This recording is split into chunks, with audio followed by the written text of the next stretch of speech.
Hey everyone, welcome back. I hope we are well. Today I'm going to be talking about something I don't think I've ever seen anyone talk about in like a really honest, like real, no bullshit kind of savage kind of way. And that is how to become a successful YouTuber and like, you know, if you're thinking about becoming a YouTuber, things you should think about, etc., etc. I've been to a few schools and colleges and done chats on being a YouTuber and becoming a YouTuber.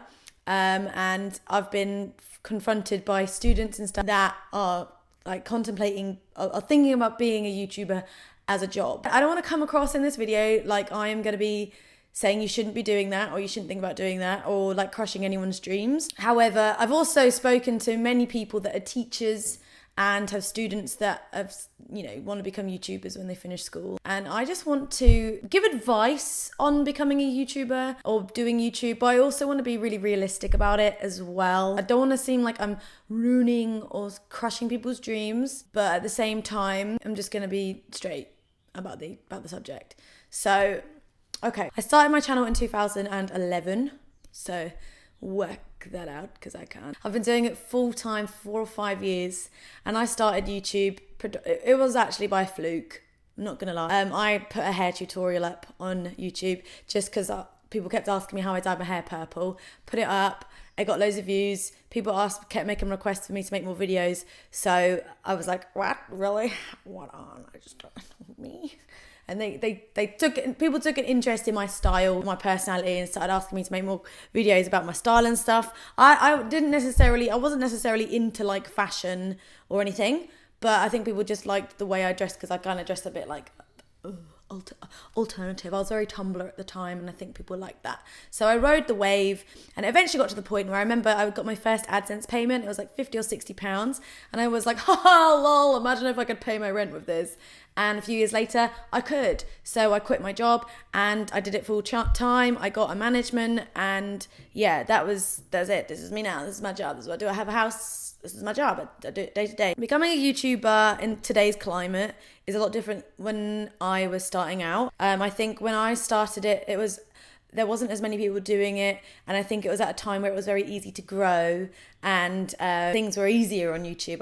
I think that they hadn't made all these changes that they're making, and it was a lot easier for the creator to get seen and known. So for me, I had that kind of foot in the door and that head start, and I think that propelled me, sort of that propelled my growth. But nowadays I know it's very difficult because there's so many people doing it, to be noticed, and not only be noticed, but to do it at a level where you can sustain a living. So I suppose that's kind of the what I'm getting at is like how to be a YouTuber like full time, make it your job. So I've got a few like points to make regarding like becoming a YouTuber. So number one, do it for the right reasons. Now, I know people that have said to me that they want to become a YouTuber and they don't really know what they want to YouTube. And to me, that sounds really bizarre. And I know of people that have said they wanted to be YouTubers because they want the lifestyle, they want the free things, they want what they see on screen they want. And that's fair enough. Like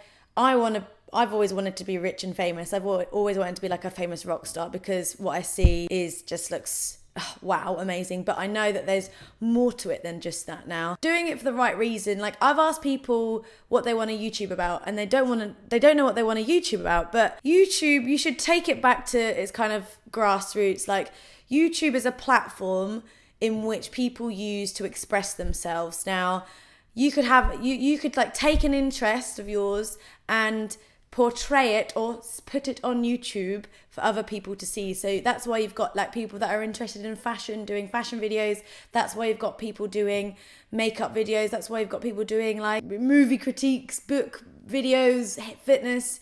And you should do it from that way around, not go, oh, I want to be a YouTuber, what should I YouTube? Oh, I'll do that because that's popular, or I'll do that because that's what everyone else is doing. It should come from a good place and come from, you know, like, I'm really into this, I want to share my interests, so I'm going to put it on YouTube.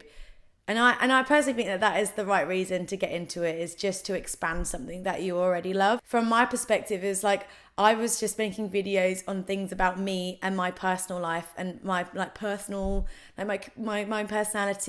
my outlook on life, People just liked coming to me, I suppose, as a person. I have been able to integrate also like my skills and my knowledge on other things like film and music and stuff. So there's just me justifying my existence. Number 2, be realistic.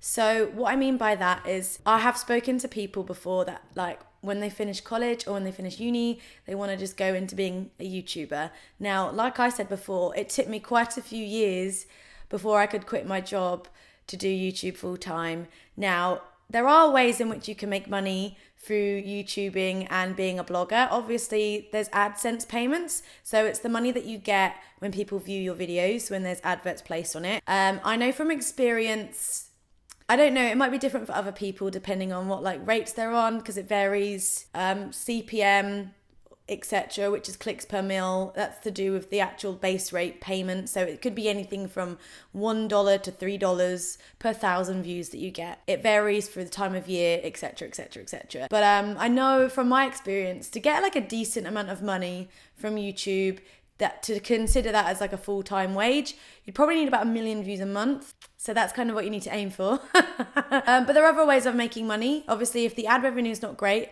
there is sponsorships. Sponsorships come from brands that want to work with you on endorsements. They can ask you to create a piece of content for them. But obviously, you're going to have quite a few followers already in order to obtain like a sponsorship, because they want your reach, they want your audience. And if you haven't got much of an audience or much of a reach, then there's no point in them investing money in you. And the other way of making money, which I do personally, is through using affiliate links on like fashion hauls that I do. So, or if I'm like showing off clothes. So if I do a haul, a lot of the time the links will be affiliated, which means if you purchase something from that video, I will get a small commission, which is very nice. And I think that is a very fair way of making money, because at the end of the day, I have done this lovely shop, I've inspired and showed you all this lovely things, and me getting like 50 pence per item is still nice. It's nice. Be realistic. So they are the ways that you can make money, but obviously be aware that you can't just like leave school or leave college or quit your job and just go, boom, I'm going to make an income from this. It takes a lot of work, a lot of time, a lot of patience, and you're probably having to find yourself having to just get like a regular job and do YouTube on the side or as a hobby till you may potentially get to the point where you can quit your job. That's exactly how I did it. You got to have a hook. Now, this is really, really important. You've got to have a reason for people to watch you. With so many people doing YouTube these days, it's so hard to be noticed and be, liked and picked up on. So you got to have a reason for people to like you. Without sounding like a total bitch here, if you're not interesting, then there's no point. Whether it's that you've got awesome skills at something, if you've got like amazing makeup skills, if you're really good at painting, if you've got really kick-ass music, or you're just funny or really charismatic and you've got a really addictive personality, you got to have a reason for people to want to come back to you. And that can even be down to how you format your videos as well. Like if you've got a really interesting way of shooting, if you've got like a really like an eye for detail, you have a really artistic and like unique style, people will come back because they'll be like, oh, that's new, that's different, I haven't seen that before. You basically, you need to have a reason for people to want to watch you, and you need to be able to stand out amongst thousands and thousands and thousands of people. The quality. So starting up, it's obviously going to be an investment for camera equipment, and I'm not saying that you need to go out and buy yourself like a good DSLR, a lens, bunch of lights, a microphone, a fucking house, whatever. As long as you make sure that it's nice and clear and it's and you can hear it and that the background's fairly decent, I don't see why you can't just use your iPhone or something. I know that the iPhone front camera is okay when it's well lit, or you could just get yourself a regular little digital camera and a little mini tripod and pop it up somewhere. The most important thing is lighting, I think. Just making sure it's lit properly, that it's not grainy, whether you be sitting in a window with natural light or you get a couple of soft boxes. My soft boxes were like £50 for a pair from Amazon. So amazing. If you've got the money and you want to get an SLR, then amazing. It will come in handy for more than just filming yourself. And everything else just kind of comes along the way. Like I used to film on a little digital camera, sometimes filmed on my phone for vlogs. I got an SLR for uni anyway, because I was doing film. And then everything else, like my microphone, I just kind of picked up along the way. But yeah, as long as it looks and sounds good and that the editing is nice and concise, then that's good. When it comes to editing, I edit on Final Cut Pro 10. I edit to the audio wave rather than the actual visual because I like to hear. So I like you know, I edit to what I can hear rather than what I can see. It just makes it actually quite quicker. Cut out any waffling, too many ums. I like my editing to be nice and choppy and to the point, and whatever the story of the video or the point of the video is told properly. And also don't forget that with practice makes perfect when it comes to like the quality of things. Be yourself. I think it's really, really important to be true to yourself, because I think there's so many people that are like wanting to be carbon copies of each other. For me personally, that's just boring. I really like to find nice individual people that have got like a spark or makes them different. And not only that, when you're yourself, it makes everything so much more fulfilling and rewarding, because you know that you're being true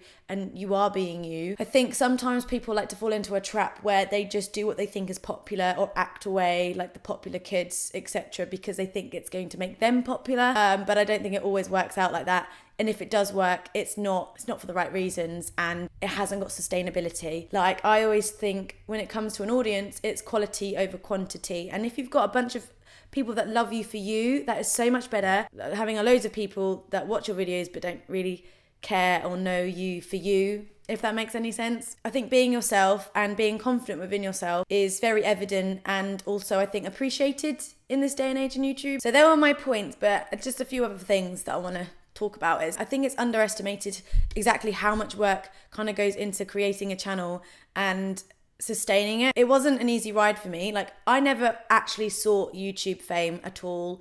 It kind of happened for me in a way. I was studying full time, working full time, and doing this just on the side every now and then. And then when it really started to get somewhere and become something, I suppose I took it more seriously. As much as I said it'd be cool to pay my rent with this, that wasn't the end goal. Like, I still had other plans for my life, and I wasn't like counting on becoming a YouTuber as my career. But I was very, very lucky and fortunate that it did happen, and still shocked by it all. So I think it is really important to not just put all your eggs in one basket. It does take time to build a channel that is sustainable in terms of like living off it. And then there's all the other stuff that you have to think about as well. So it's not only the fact that you're making videos and uploading them, but it's also being consistent with that. It's also dealing with the online like negativity, but also just generally having people look at you, talk about you all the time. It is weird having your existence basically be watched by thousands of people all the time and being commented on. It is quite mentally straining. There's also all the behind the scenes stuff, like dealing with emails, obviously all the editing, or the pre-production, or the post-production. When it starts to get more serious and you have like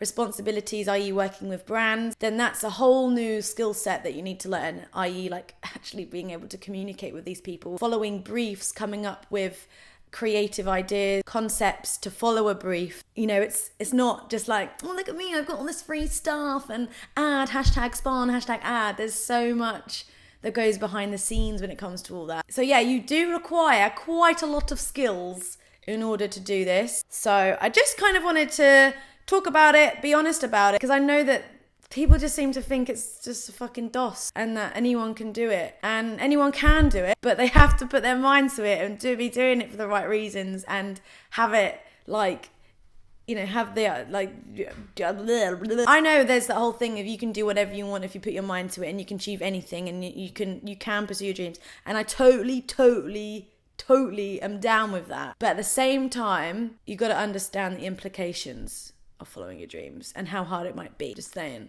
I still want to be a rock star. I still will be, maybe. That's kind of it, really, what I had to say about that. I suppose I could talk about so many other things about being a YouTuber and tips and tricks. I'm so happy to answer anyone's questions down in the comments. Also, if you've got any suggestions on more honest advice that you might like or want on anything, then let me know and I shall get back to you. See you later. I'm going to drink my tea that I wish was beer. Goodbye.